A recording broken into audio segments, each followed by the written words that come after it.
홍수 이후로 인류에게 있어서 종말에 대한 심판의 예표적 사건을 하나 들라고 하면 무엇을 줄 수 있겠어요?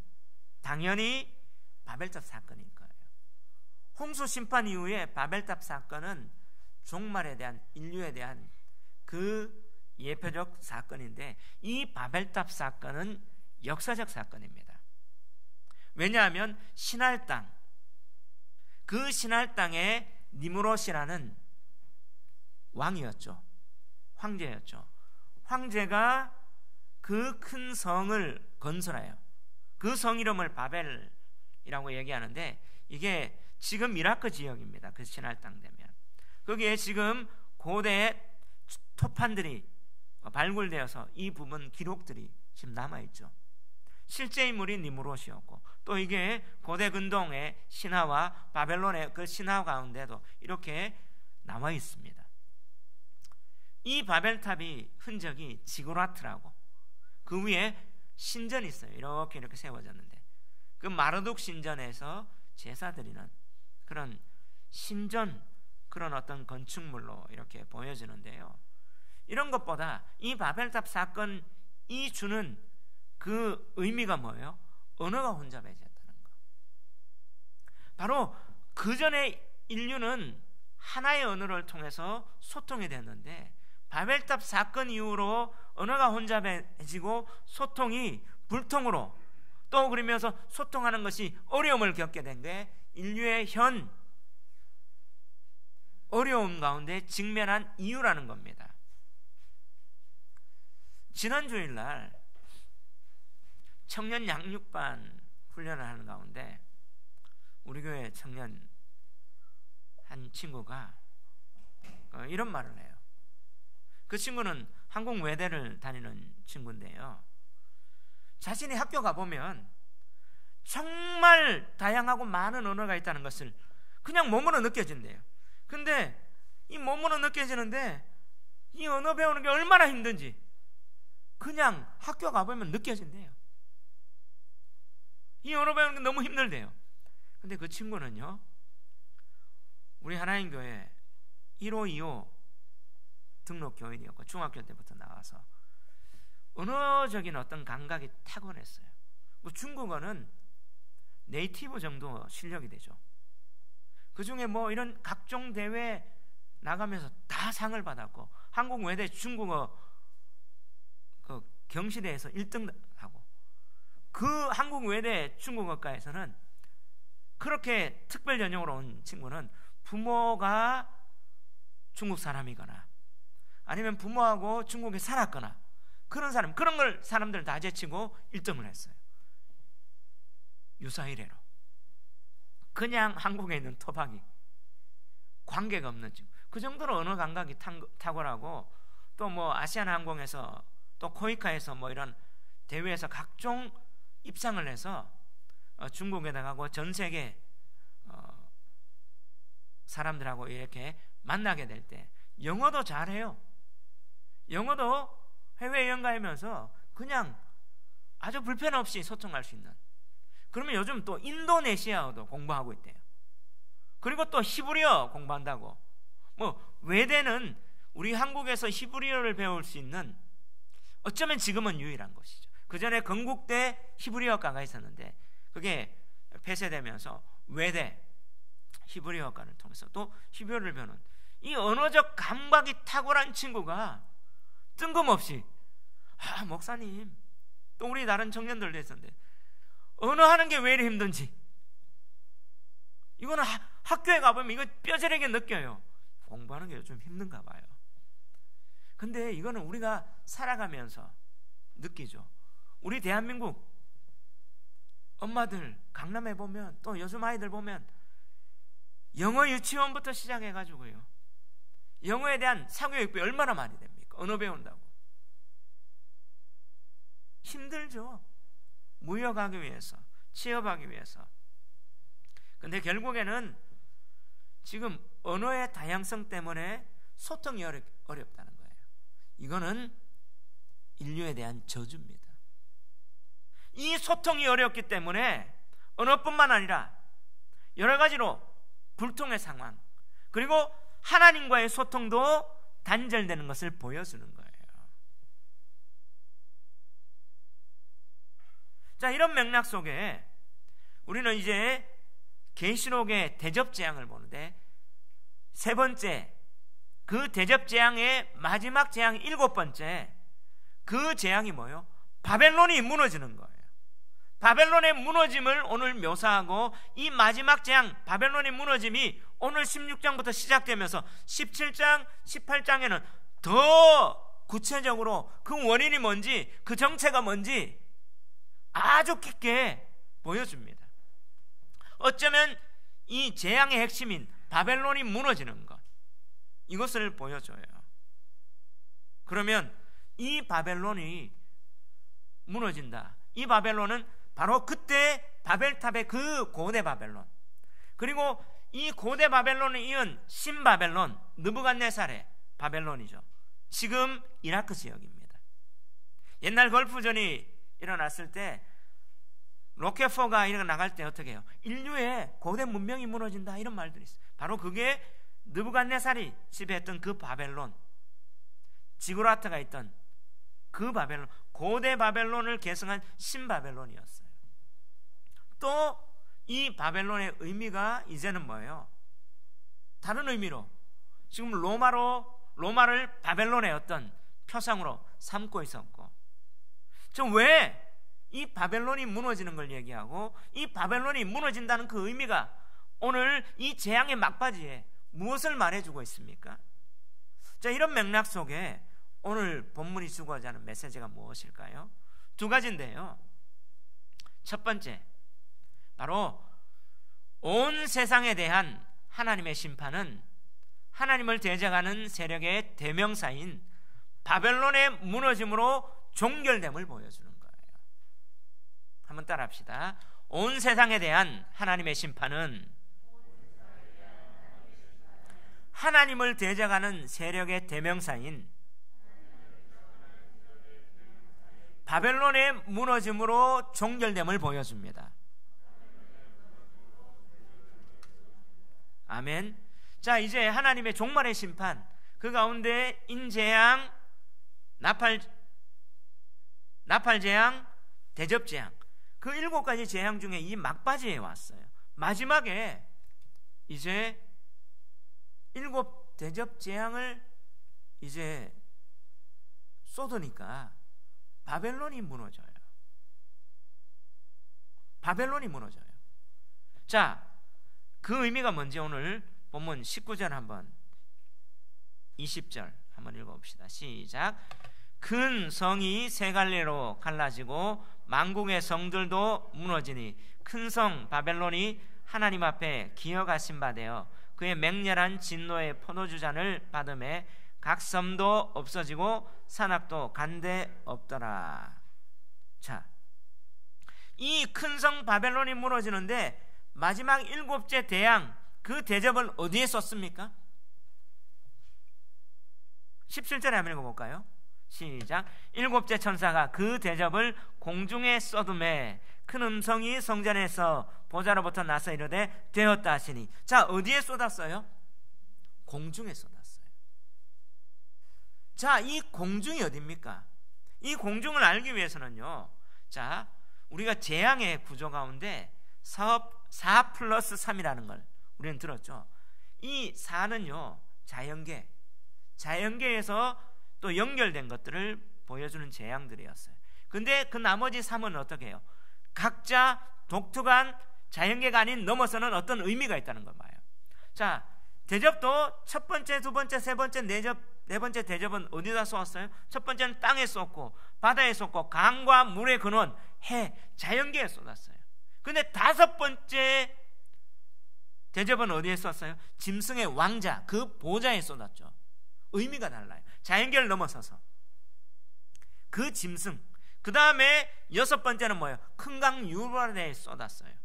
그 큰 강 유브라데를 쏟았는데 여기에서 아마겟돈 전쟁이 일어납니다. 이걸 통해서 이 큰 강 유브라데를 쏟아지면서 큰 강 유브라데가 말랐다는 것은 뭐예요? 하나님 나라와 이방인의 경계가 허물어졌다는 거죠.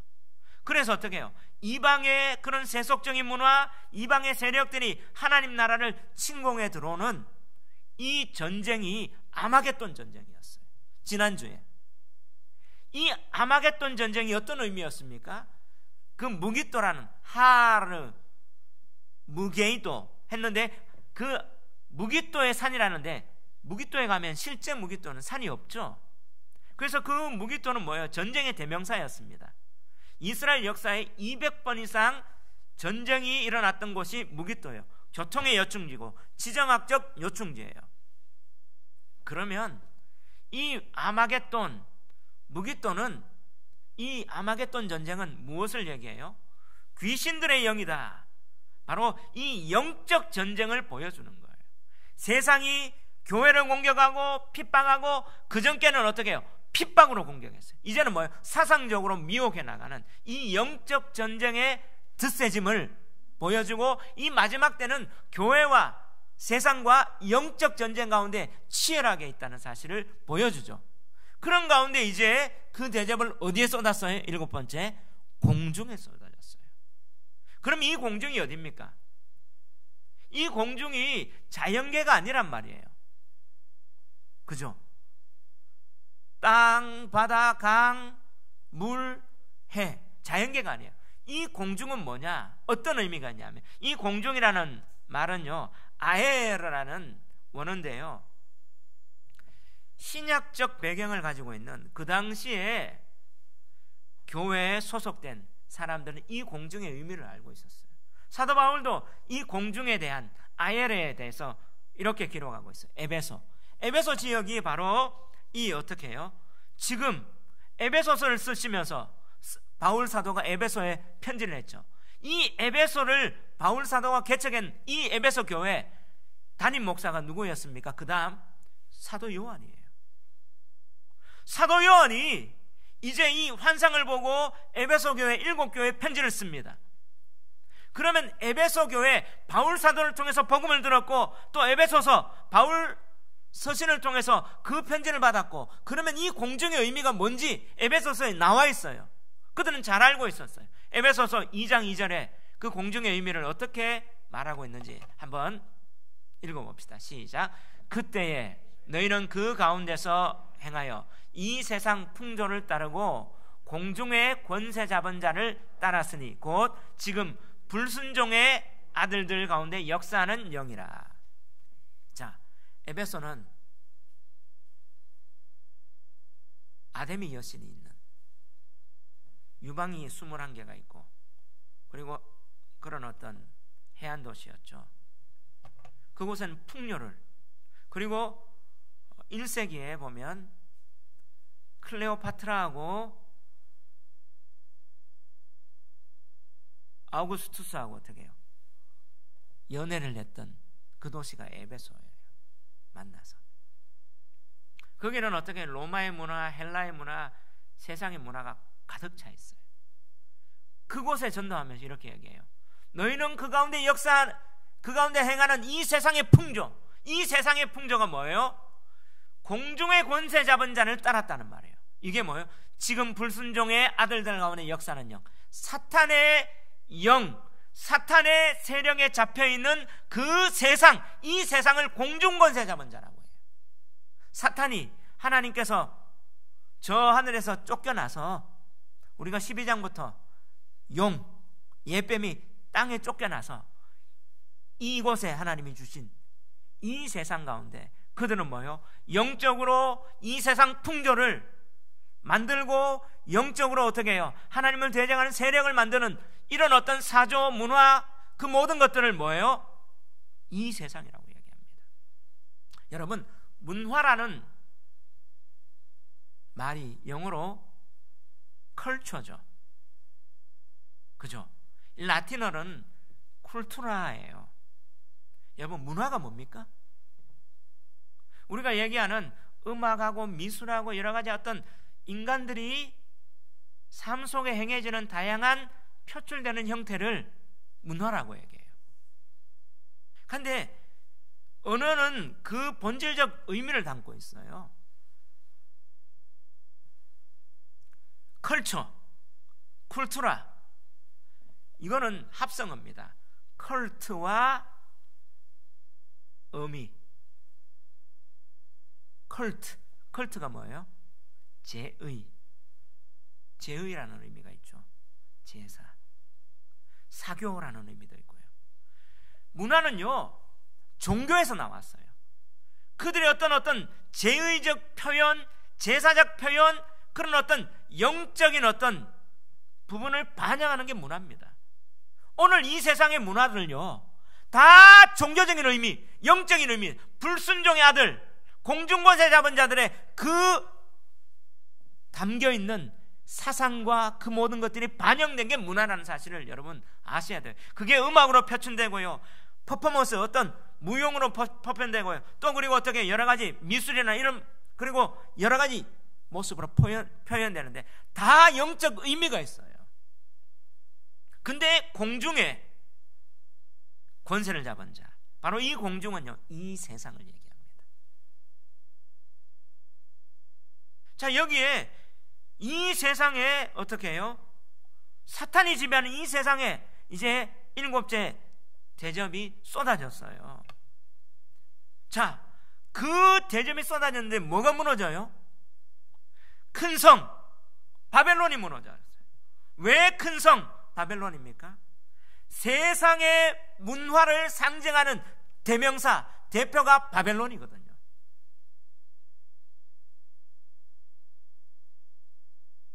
바로 이 문화가 나오게 된 건 가인부터 나왔어요. 창세기를 보면. 그래서 성을 쌓았습니다. 성은요, 인간의 대표적인 죄악의 결과물입니다. 왜요? 하나님의 보호가 떠나고 내가 하나님 되고 내가 이 모든 것들을 막아보고 하겠다는 그런 의미죠. 근데 오늘 17절에 보니까 그 큰 성이 세 갈래로 갈라졌다, 이 말은 뭐예요? 산산조각 났다는 말이에요. 완전한 심판으로 만국의 성들도 무너졌단 말이에요. 그 큰 성이, 바벨론이 만국 성의 우두머리가 되는 거예요. 그럼 바벨론이 무너졌다는 말은 만국 성이 다 무너졌다는 말이죠. 여러분, 이 바벨론은요, 바벨탑이에요. 그래서 이 무너졌다는, 왜 바벨론, 이 무너졌는 것을 마지막 표현하는가? 바로 홍수 심판 이후에 인간이 하나님께 대적하는 세력의 근본적 표상이 바벨론이기 때문이죠. 홍수 심판 이후에 어떻게 해요? 노아를 통해서 인류가 번성합니다. 그 가운데 하나님을 대적하는 그 대력의 대표 누굽니까? 니무롯이에요. 자, 우리 한번 창세기 10장을 한번 찾아봅시다. 자, 요한계시록 오늘 본문은 딱 체크하시고요. 10장에 보면 이제 홍수 이후에 족보가 나와요. 인류가 퍼지는데 8절 9절 우리 한번 읽어볼까요? 구약 11면입니다. 시작. 구스가 또 니무롯을 낳았으니 그는 세상의 첫 용사라.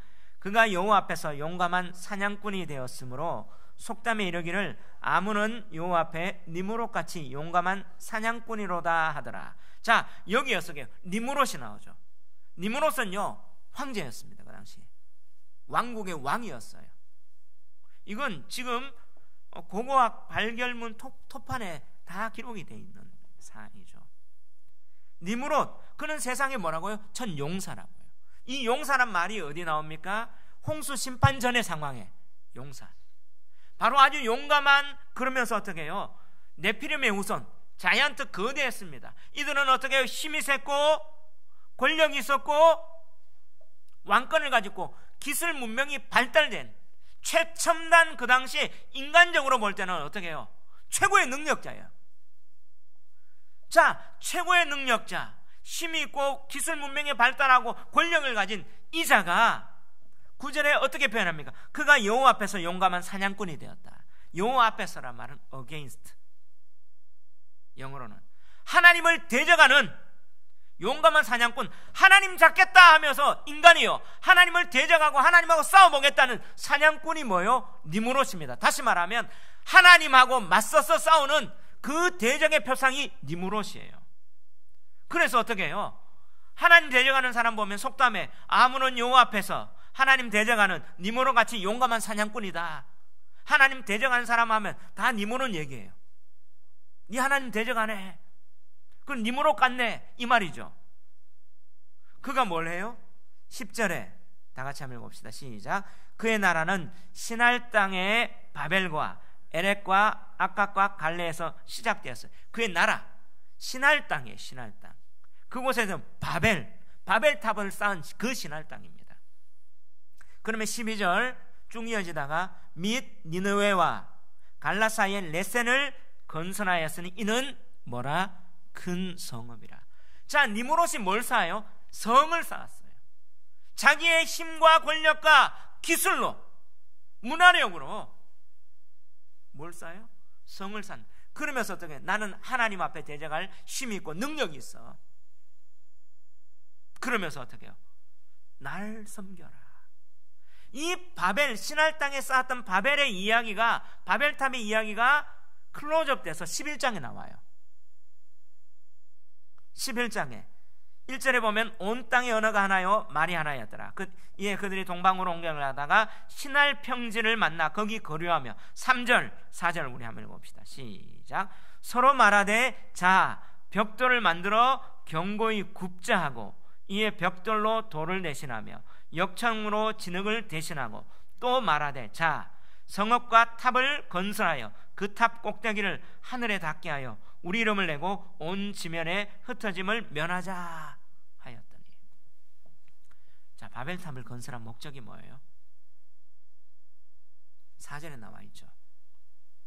성읍과 탑을 건설하자. 그 건설한 목적이 뭐예요? 그 탑 꼭대기를 하늘에 닿게 하여 하나님과 한번 대적해 보자는 거예요. 우리가 이 성을 살면서 하나님 대적해 보자. 이 기술력으로, 이 힘으로 하나님 대적해 보자. 하나님 대적해서 우리 이름을 내는, 하나님 이름 내는 게 아니라 우리 이름 내고 우리가 능력이 있다고 하나님 대적해서 우리가 신이라는 것을 나타내보자. 하나님 대적하는 거예요. 또 뭐 하기 위해서요? 온 짐의 흩어짐을 면하자. 다시 말하면 홍수 심판이 있었잖아요. 하나님이 심판자가 아니고 그 심판으로부터 우리는 면해져야 돼. 하나님을 대적하는 것은 심판, 물이 그렇게 차도 내 하늘까지 있으면 우리는 잠기지 못할 거야. 심판에 대해서 하나님 앞에 어떻게 해요? 내가 심판자입니다 하며 대적하는 거예요.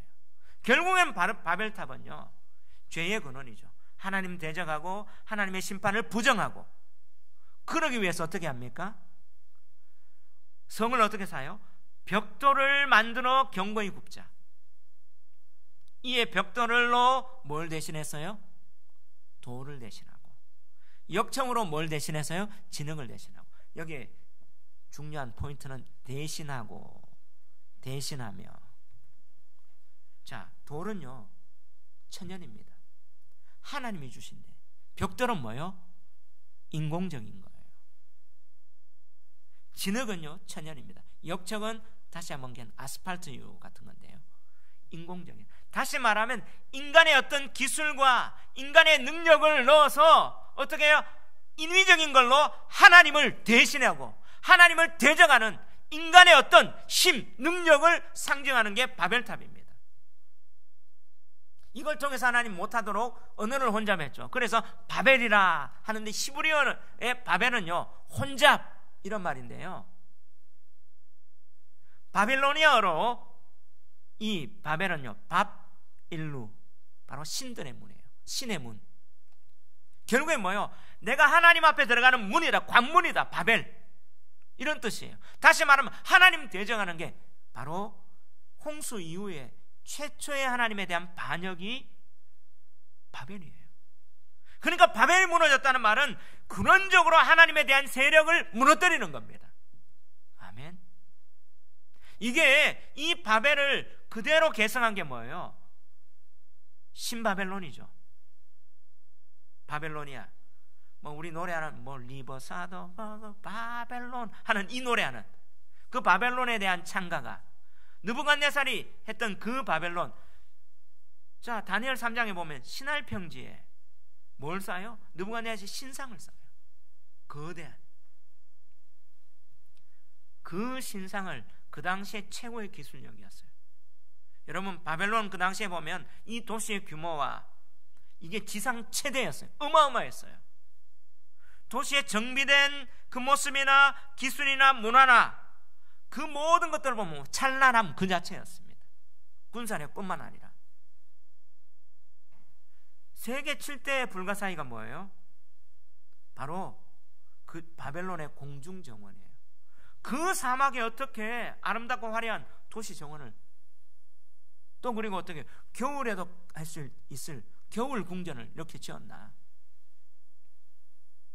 그 정도 기술, 인간의 문화의 어떤 찬란함을 보여주고 보여주는데, 그때 하나님의 나라 유다 포로들이 어디를 갑니까? 바벨론을 포로 끌려가죠.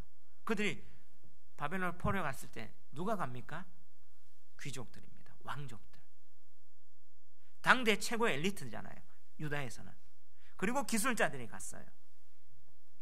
그들이 보니까 어떻게 해요? 눈이 휘둥그레졌겠죠. 이야, 우리 하나님 나라 섬긴다고 했는데 우리는 이 정도인데, 성전이 붕괴돼 가고 이 바벨론을 보니까 압도되었을까요? 휘둥그레되었을까요? 세상이 이렇게 강하구나, 우리가 섬기는 눈에 보이지 않는 하나님은 약한가? 이런 의문이 안 들었겠어요? 근데 그 중에 누가 있었습니까? 다니엘과 세 친구. 여러분, 다니엘이 그 왕궁의 세상의 중심의 한 중간에 있었어요. 그는 소년이었습니다. 그럼에도 불구하고 그는 뭐예요? 뜻을 정했습니다. 바벨론의 문화를 배웠지만, 세상에 속해 있었지만 그는 흔들리지 않았어요. 왜요? 우리가 다니엘서를 보면 그는요 70년이 되면 그들이 회복되고 바벨론이 무너질 거라는 하나님의 말씀, 예레미야의 말씀을 붙잡고 기도했기 때문에, 이 성은 눈에 보이지만 화려하고 거대하지만 심판당한다, 그걸 믿었기 때문이에요. 그리고 다니엘은 뭐예요? 천국을 바라봤기 때문이죠. 그죠? 그렇기 때문에 그는 흔들리지 않았어요. 그래서 어떻게 합니까? 벨사살이 얘기합니다. 네가 이걸 해석해주면, 느부갓네살 때는 다 해석을 해줬습니다. 해석해주면 네가 셋째 친위자 삼고 이 은금을 다 주겠다니까. 다니엘은 뭐라고 해요? 이거 필요 없습니다. 왜? 나 하나님이 진짜 살아계신 거 아니까, 천국이 있으는 거 아니까 이거보다도 내가 알려주겠습니다. 그게 다니엘의 삶의 자세였어요. 왜? 세상의 권력, 세상의 그 찬란함이 무너질 거 알고 진짜 천국을 알았기 때문이죠. 이게 세상을 지배하는 세력입니다. 자, 이것에 대해서 이사야가 바로 예레미야 전에 100년 전에, 다니엘 전에 예언을 했어요. 이 세상의 심판을 어떻게 예언합니까? 바로 바벨론의 무너짐을 통해서. 이사야 14장 전체인데 4절하고 이게 다 이렇게 바벨론에 대한 지금 무너짐을 예언하는 건데요. 한번 다 해야 되지만 4절부터 뭐 이렇게 한번 읽어봅시다. 시작. 너는 바벨론 왕에 대하여 이 노래를 지어 이르기를, 자가 어찌 그리 그쳤으며 강포한 성이 어찌 그리 폐하였는고 하며 바벨론의 심판을, 지금 종말의 심판을 지금 예언하고 있어요. 그 중에 12절부터 15절 시작. 너 아침의 아들 계명성이여 어찌 그리 하늘에서 떨어졌으며 너 열국을 엎은 자여 어찌 그리 땅에 지켰는고, 내가 마음에 이르기를 하늘에 올라 하나님의 뭇별 위에 나의 보좌를 높이리라. 내가 북극 지폐의 산에 좌정하리라. 가장 높은 구름에 올라 지극히 높은 자와 비기리라 하도다. 그러나 이제 네가 스올 곧 구덩이 맨 밑에 떨어짐을 당하리로다. 할렐루야. 지금 바벨에 대해서 예언해요. 바벨론이 무너질 걸 예언하는데, 이 바벨론을 지금 뭐라고 표현합니까? 너 아침의 아들 계명성, 하늘에서 떨어졌다. 이 계명성이 뭡니까? 사탄의 이름이라고 얘기하죠. 우리가 잘 아는 너 아침의 아들 계명성 할 때 아침의 아들 하면요 히브리 말로 샤르벤이에요. 이거를 라틴어로 번역하면 루시퍼가 됩니다. 그래서 킹 제임스 버전에 보면요 이렇게 돼 있어요. 14장 12절에 How art thou fallen from heaven. 고우입니다. 어떻게 하늘로부터 떨어졌냐? 오 루시퍼, son of the morning. 아침의 아들 루시퍼야. 이 루시퍼라는 이름이 사탄의 대명사가 됐죠. 이름이 됐죠. 그 영미권에서는 사탄하면 루시퍼, 여기에서 나오는 거예요. How art thou cut down to the ground. 어떻게 땅으로 이렇게 cut down, 이 찍혔나? Which didst weaken the nations. 나라들을 약하게 만들어가지고 그렇게 찍혔냐? 이런, 오늘 이 12절에 이렇게 말하죠. 너 열국을 엎은 자에 그 땅에 찍혔고. 근데 이 사탄이 뭐예요? 공중에 떨어졌잖아요. 네가 네 마음에 이르기를 내가 하늘에 올라 무별 위에 나의 보좌를 높이리라. 하나님 하늘까지 바벨탑을 쌓아서 하늘에 대하고 내 이름을 북극산 위에 좌정하리라 한 그 사탄, 이 니무롯 가운데 가서 하나님을 대적한 가장 높은 구름 위에 올라 지극히 높은 자와 비길이라는 요 앞에 용감한 사냥꾼 대적하려는 그가 어떻게 이제 수월 곧 구덩이 맨 밑에 무정에게 떨어짐을 당하리로다 예언하고 있어요. 자, 오늘 마지막 재앙에서 자, 이것을 보면서 자, 이 바벨론의 무너짐이 무엇을 얘기합니까? 세상 공중에 떨어졌다는 말은 온 세상 그 지배하는 사탄의 세력이 무너졌다는 말이에요.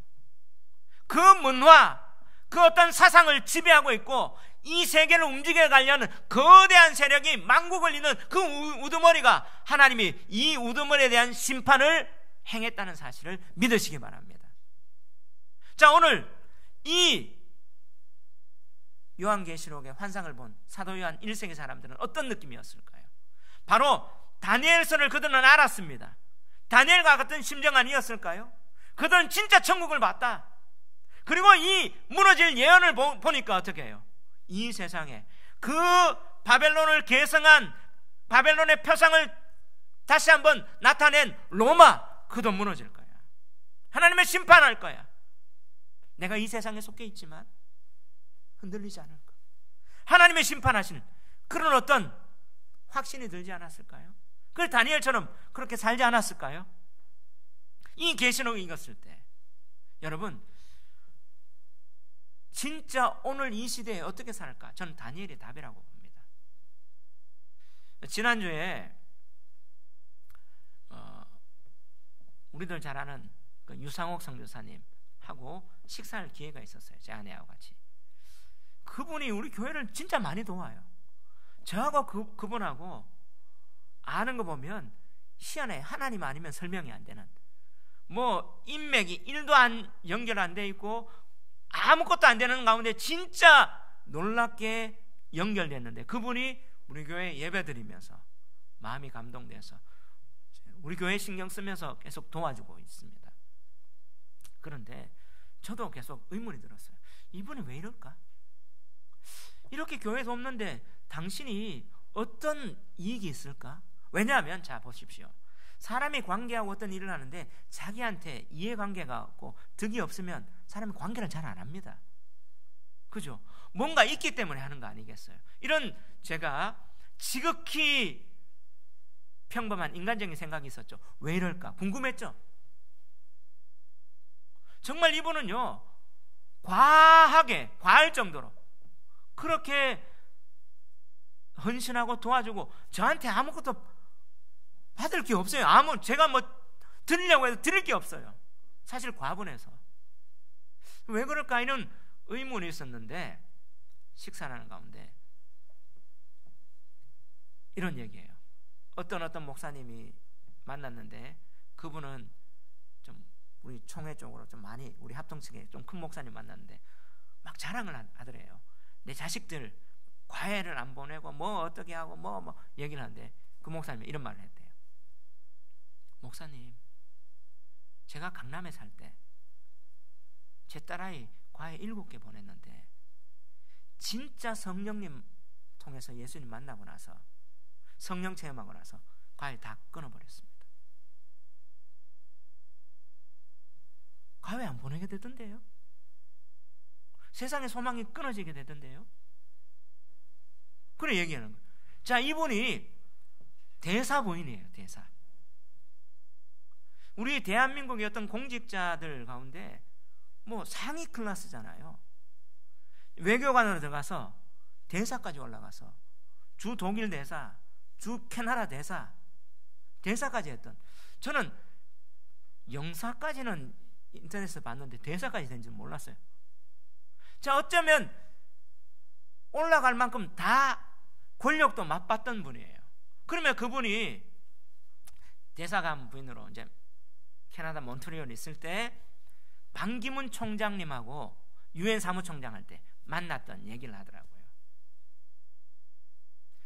그 반기문 총장님 임기 이제 막바지가 됐었는데 그때 뭐 분위기가 뭐 인기가 올라서 차기 대한민국 대통령 된다 이런 분위기까지 있는 그때, 자, 호텔에서 이렇게 만나는데 얘기를 하시는데 그런 사람 만나니까 경호원들이요, 호텔 방에 있던 옷장 같은 데 싹 들어가고 뭐 베란다부터 시작하면 쫙 있는 그런 걸 한번 경험을 했대요. 그리고 그분이 이제 같은 테이블에 마주 앉을 수 있었다. 그때 자기는 나는 하나님 만났기 때문에 어쩌면요 그런 어떤 외교관이고 하면 더 승진할까, 이 사람 이렇게 여러 가지 딴 생각을 해야 되는데 이런 말을 했대요. 반기문 총장님이 자기 아들이 서울대 천문학과를 나왔는데 천문학자들은 왠지 놀라운 촉이 있어, 이런 말을 하더래요. 딱 그때다 싶어서 복음 전하고 싶어가지고 어떤 말을 했냐면, 얼마 전에 나사에서 화성 탐사선이 찍은 사진이 있었는데 그게 천국에 대한 사진이 이제 미국에서 막 보도가 됐었대요. 이게 백악관의 대통령한테 보도됐는데 이게 나사가 화성 탐사선이 찍었는, 이게 1997년에 찍은 사진이 완전 빛이 있는, 그 당시 우주는 암흑이었는데 완전 빛이 찬란한 도시에 대한 형상을 가졌는데, 이것보다 3년 앞에 허블 망원경으로 찍은 그 사진하고 거의 동일한, 완전 놀라울 정도 동일한 이 모습, 이게 천국의 사진이다, 이런 어떤 이야기가 있었는데 이게 미국 대통령까지 보고된 사항이래요. 이 이야기를 하면서 그 반 총장님한테 천국 얘기를 했대요. 자기가 살아왔던 거, 천국에 대해. 그러니까 이 세상에 승진하고 지위하고 이 모든 물질하고 이런 것들이 넘어설 수 있더라는 거죠. 제가 그걸 바라보면서 자기는 어떻게 그 베를린 교회에서 성경선언 파송되면서 교회가 생긴다면 어떻게든지 교회를 세우기 위해서, 하나님 나라를 위해서 그렇게 하나님의 성령님의 감동 주시면 수행한다는 거예요. 그래서 제가 이 이야기를 했어요. 아, 성경사님 이제 이해됩니다. 이제 이해돼요. 그분이요, 물질을 보내는 데마다 제가 들어보니까 어마어마해요. 생활하고, 당신은 그렇게 막 먹지는, 남들 대접하고 또 그리고 어떻게 선교단체 하는 데는요 그냥 따지고 묻고 따지도 않고 성령님의 감동하면, 왜 그래요? 천국을 받기 때문에. 자, 대사로 이제 이번에 은퇴를 하면서 정치권에 콜라도 안 해요. 그 모습 보면서 제가 다니엘이구나, 세상의 이 찬란함을 다 봤지만 천국을 경험한, 세상에 멸망할 걸 아는, 인간의 기술력과 문화가 찬란하지만 하나님 대적하는 이 바벨론에 무너지는 이 세상의 풍조, 불순종의 역사는 이 영들의 이 공중권세 잡은 자의 세력에 나가는 법을 알기 때문에요.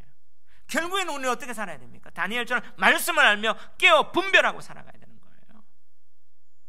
아멘. 무엇을 위해서 우리가 달려갑니까? 요즘 젊은이나 사람들 보면 집 한 채 마련하고요, 편하게 살기 위해서요. 자, 이 세상의 끝이면요, 그게 답니다. 천국이 있는 거예요. 천국과 지옥이 분명히 있는 겁니다. 바로 이 재앙을 통해서 뭐예요? 이 세상 바벨론, 이 허상, 하나님 제정한 세력은 무너진다, 반드시 무너진다 보여주신다는 사실을 믿으시기 바랍니다. 그러니까 소망이 있는 거예요. 두 번째로 오늘 본문이 주고자 하는 메시지, 종말의 재앙은 세상을 향한 하나님의 심판의 정당성을 보여줍니다. 한번 따라합시다. 종말의 재앙은 세상을 향한 하나님의 심판의 정당성을 보여줍니다. 아멘. 예. 자, 여기 보니까 지금 8절에 보니까 어떻게 무너졌어요?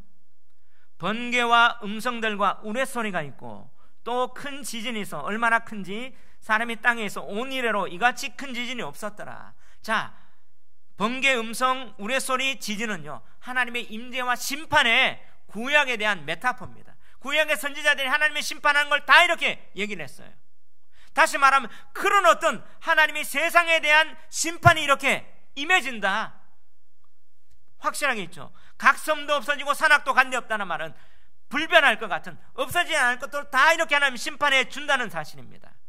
그런데 이 심판이 어떻게 일어납니까? 21절 다 같이 한번 봅시다. 시작. 또 무게가 1 달란트나 되는 큰 우박이 하늘로부터 사람들에게 내리매 사람들이 그 우박의 재앙 때문에 하나님을 비방하니 그 재앙이 심히 크미로다. 자, 이런 어떤 지진이 가운데 또 어떤 재앙이 나온 거예요? 우박 재앙이 나와요. 자, 이 메타포는 어떤 겁니까? 애굽의 열재앙의 비유죠. 열재앙이 임하는데 7재앙이 우박재앙인데, 오늘 이 재앙 가운데 무게가 어떻게 돼요? 1 달란트 40kg입니다. 60kg네요. 60kg면 쌀 한 가마니 반이에요. 이러면 이게 하늘에서 떨어지면 다 파괴되고도 남죠. 그 정도로 이렇게. 근데 이 애굽의 우박 재앙은 하나님의 백성, 하나님의 선민들이 있던 그 고센 지역에 내리지 않았어요. 세상에 대한 심판이었습니다. 그런데 이 재앙 때문에 그들이 반응이 뭡니까? 하나님을 비방합니다. 그 재앙이 심히 커서 하나님을 비방합니다. 하나님이 왜 이 재앙을 내리는 겁니까? 여전히 하나님을 비방하는 거예요. 하나님의 뜻은 베드로후서 3장에서 우리가 봤지 않습니까? 회개하고 돌아오라고 하는데 그들은 이 재앙이 거듭됨에도 불구하고 하나님을 비방하는 거예요. 바로 오늘 16절 9절에 보니까 어떻게 해요? 사람들이 크게 태움에 태워진지라 이 재앙들을 행하는 권세를 가지신 하나님의 이름을 비방하며 또 회개하지 아니하고 주께 영광을 돌리지 않았더라. 11절에 뭐예요? 아픈 것과 종기로 말미암아 하늘의 하나님을 비방하고 그들의 행을 회개하지 않았더라. 마지막 이 우박 재앙 때문에 뭐예요? 그들의 우박 재앙 때문에 하나님을 비방하니. 그런데 여기에 공식이 있어요. 하나님을 비방하니 회개하지 않더라. 앞에는 하나님을 비방하니 회개하지 않더라. 지금 여기는 뭐예요? 하나님을 비방하니 그 재앙이 크다, 끝나요. 회개하지 않더라가 없습니다. 뭐예요? 하나님의 심판이 종결되기 때문에 끝. 이제 기회가 끝났다는 거예요. 왜 그러냐? 17절에 보면 7 천사가 그 대접을 공중에 쏟음에 큰 음성이 어디에서부터? 보좌로부터 나옵니까? 성전에서 보좌로부터 나와. 다시 말하면 하나님이 음성을 내립니다. 이르되 뭐라고 합니까? 되었다. 되었다. 영어로 it is done, it's done. 이 말은 뭐예요? 끝났다, 완료됐다, 종결됐단 말이에요. 하나님이 이제 구원의 문이 닫혔다. 왜냐하면 구속사전을 보면요, 요한복음 19장 30절에 예수님이 십자가에 달려 돌아가면서 다 이루었다. 그러면서 어떻게 해요? 오늘 여기에서 되었다. 계시록 21장 6절, 세상의 끝입니다. 21장 6절에 보면 다 같이 한번 읽어봅시다. 시작. 또 내게 말씀하시되 이루었도다. 나는 알파와 오메가요 처음과 마지막이라. 내가 생명수 샘물을 목마른 자에게 값없이 주리니 이기는 자는 이것들을 상속으로 받으리라. 나는 그들의 하나님이 되고 그들은 내 아들이 되리라. 할렐루야. 이 언약이 되고 천국이 이루어지는 거죠. 다 이루었다. 이 가운데 뭐예요? 하나님 나라가 이루어 가운데 뭐예요? 심판에 이제 하나님의 구원의 문이 닫혔다. 되었다. It is done. 이제 심판이 종결되고 이걸 통해서 그들에게 천국이 완성될 것을 보여주는 거죠. 기회가 끝나는 거예요. 그전까지는 하나님을 비방하고 회개할 기회를 줬는데 이제 마지막에는 뭐예요? 문이 닫히는 겁니다. 이게 하나님의 마지막 심판할 때, 홍수 심판 때 보시죠. 창세기 6장에 보면 뭐라고 합니까? 언제 심판합니까? 죄가 그 땅에 가득 찰 때, 관영할 때, 하나님이 기다리는 하나님의 그 분량에 죄가 가득 찰 때 심판하는 거예요. 바벨론의 이 사상이, 이 문화가 이 땅에 가득할 때 하나님이 되었다. It's done. 심판이 임하며, 이 심판은 천국이 임하는 구원의 다른 손바닥의 양면인 구원의 출발이란, 구원의 완성이라는 사실을 믿으시기 바랍니다. 이때 우리는 어떻게 살아야 될까요? 다니엘처럼 깨어 있어야 되죠. 제가 어제 신문에 한 기사를 봤는데요, 제목이래요. 핵무기보다 위험한 AI. 보안국제의 IEE 프로토콜 본부가 이제 부산에서 생긴다는데, 이것 때문에 이렇게, 이게 왜 중요한 기사냐면 AI가 핵폭탄보다 더 위험하대요. 왜냐하면 핵폭탄은 인류 전체를 다 멸망할 수 있는 힘을 가졌는데 지능이 없다는 거죠. AI는 이제 지능이 있기 때문에 사람을 선별해가지고 공격하고 죽일 수 있다는 거예요. 근데 이 AI 기술이 발전하면 나쁘게 쓰고 악하게 쓰면 인류에는 대재앙이 일어나는데, 인간보다 1조 배나 영리하게 해질 수 있는 게 AI라는 겁니다. 1조 배. 상상이 갑니까? 그래서 어떤 가설을 하느냐 하면 AI가 인간을 사육할 수 있다. 왜 그러냐면 인간이 AI에게 조종당하고 있으면서도 이를 인지 못하고 사는 그런 인류 시대가 올 수도 있다는 거죠. 예를 들면 닭장에 닭을 사육합니다. 그럼 닭 입장에 보면 자신이 사육된다고 생각 못할 거예요. 주인이 먹여주면 어떻게 감사한 거죠. 죽어가는 거, 사육돼서 죽어야 되는 걸 그는 아래서 깨어나서 그곳에만 있었기 때문에 몰라요.